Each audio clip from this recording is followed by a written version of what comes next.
નમસ્તે, મારું નામ પટેલ પિંકીબેન છે। મારું ઇનોવેશનનું નામ છે સરળ ગાણિતિક પદ્ધતિઓ અને હું શ્રી શક્તિ વિદ્યાલય સુણસરથી ભાગ લેવા અહીંયા આવી છું।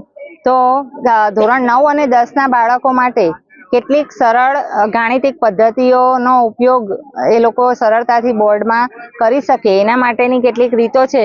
તો એમાં અંતિમ આંક 5 હોય તેવી સંખ્યાનો વર્ગ કરવા માટેની રીત છે, જેમાં 35નો વર્ગ કરવો હોય તો 3 × 4, 3 પછીની સંખ્યા લેવી અને 3 × 4 એટલે 12 અને 5નો વર્ગ કરી લેવો, તો એ રીતે 1225 આપણને મળશે।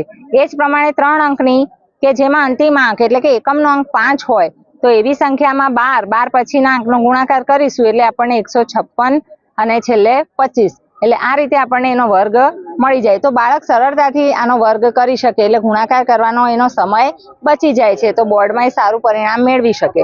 આ ઉપરાંત વર્ગમૂળ કરવાની રીત છે, જે વૈદિક ગણિત રીત છે, જેમાં 4 અંકની સંખ્યા હોય જેમાં અંતિમ 2 અંક જે છે એ સંપૂર્ણ વર્ગ હોય એવી સંખ્યાનો વર્ગ લેવાનો છે વર્ગમૂળ। તો 88 લખી દઈશું અને ત્યારબાદ 36ના વર્ગમૂળ લખીશું અને એને 88માં એડ કરીએ એટલે આપણને 94 સંખ્યા મળશે, જે એનું વર્ગમૂળ છે।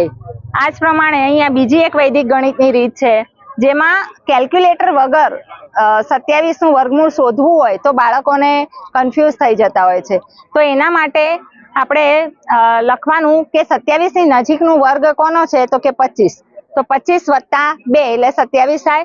ત્યારબાદ 25નું વર્ગમૂળ કરી લેવાનું છે અને એના ડબલ 2ના નીચે મૂકીશું એટલે કે 2/10 એટલે 0.2 એટલે 5.2 આવશે એનો જવાબ એપ્રોક્સિમેટલી।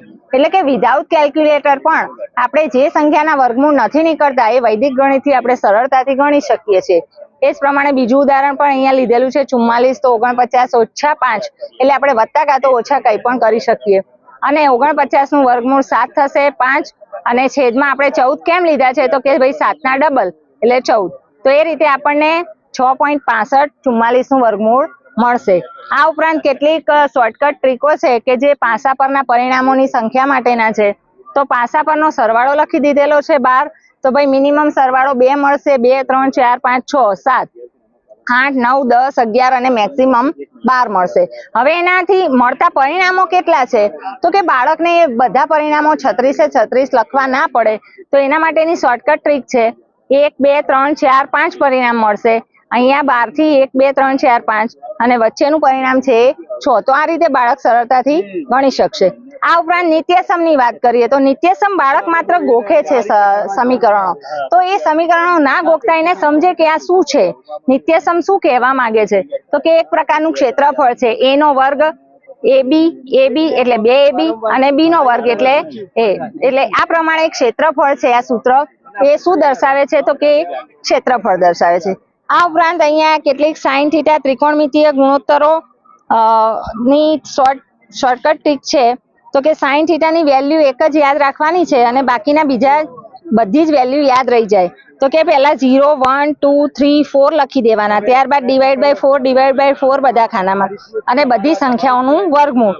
તો અહીંયા 0 મળશે, અહીંયા 1/2, અહીંયા 1/√2, અહીંયા √3/2 અને અહીંયા 1। પછી આ જ વસ્તુને આપણે રિવર્સ ઓર્ડરમાં લખીશું એટલે cos θ ની વેલ્યુ મળશે 1 √3/2, 1/√2, 1/2 અને 0। ત્યારબાદ બીજી બધી જ વેલ્યુ આપણે tan θ એટલે sin θ છેદમાં cos θ એ પ્રમાણે લખીએ।